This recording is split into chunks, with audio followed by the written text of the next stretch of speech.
A continuación, vamos a explicar los dos modos de comunicación que ofrece FTP, el modo pasivo y el modo activo.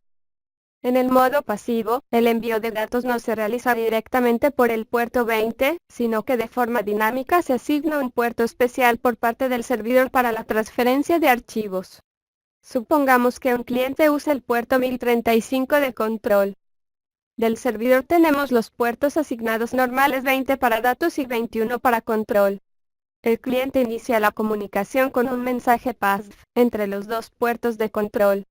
El servidor responde indicando el puerto por el que va a realizar la transferencia de datos, supongamos el 2040.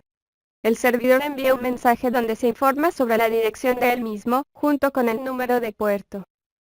Para calcular el número de puerto, se utilizan los dos últimos números. El primero es un múltiplo de 256, al cual se le suma el número final para obtener el puerto de datos a utilizar para la comunicación. El servidor abre el puerto indicado y espera la comunicación por parte del cliente. Del lado del cliente se abre el puerto de datos con los que se va a comunicar el servidor. El cliente inicia el envío de datos al puerto indicado. Como se puede ver, el puerto 20 no se utiliza para esta transferencia. El puerto 2040 del servidor confirma el establecimiento de la comunicación. De allí, se mantiene la transferencia de datos entre los dos dispositivos hasta el término de la conexión. A continuación, vamos a ver de forma práctica este funcionamiento. Nos vamos a conectar a un servidor FTP vía Telnet al puerto de control y en la consola inferior nos vamos a conectar al puerto de datos. Después de hacer uso del DNS para obtener la dirección IP del servidor, se conecta y obtenemos la respuesta de conexión exitosa.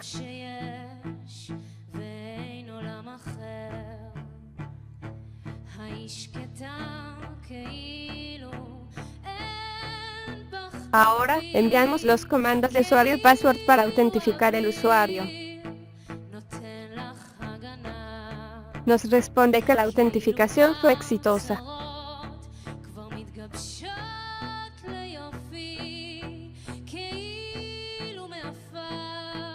Enviamos el comando path. Nos responde con la dirección IP y el número de puerto.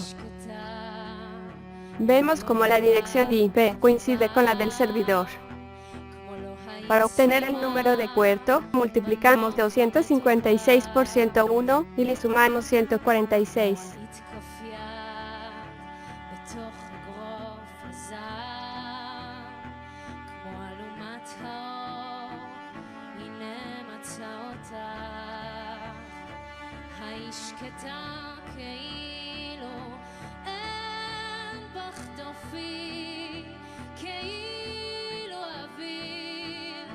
Ahora, vamos a conectarnos a ese número de puerto usando Telnet.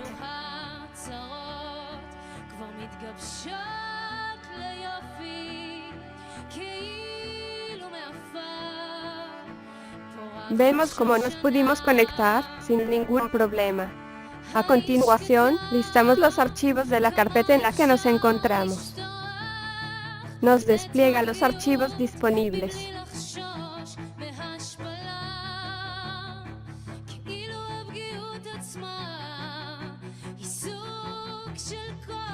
También nos indica que los datos se enviaron correctamente.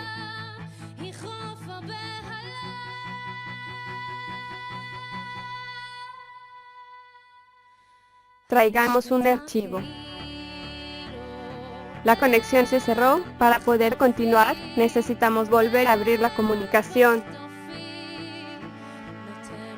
Una vez más, usamos el comando path para obtener un nuevo número de puerto.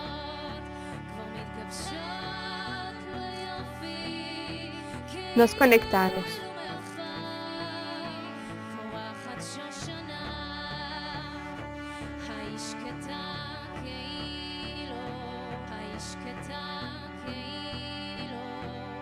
Pedimos un archivo del listado de los existentes.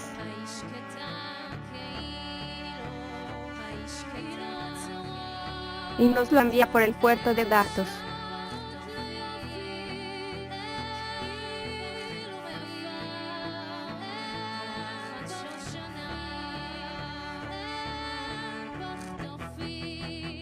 Modo activo. En este modo, la comunicación se realiza directamente con el puerto 20 del servidor. El servidor mantiene los dos puertos reservados para FTP de la forma habitual. El cliente envía un mensaje port, en donde indica por qué puerto va a realizar su envío de datos al control del servidor. El servidor responde con un reconocimiento de la comunicación. El servidor inicia el envío de datos al puerto previamente indicado por el cliente.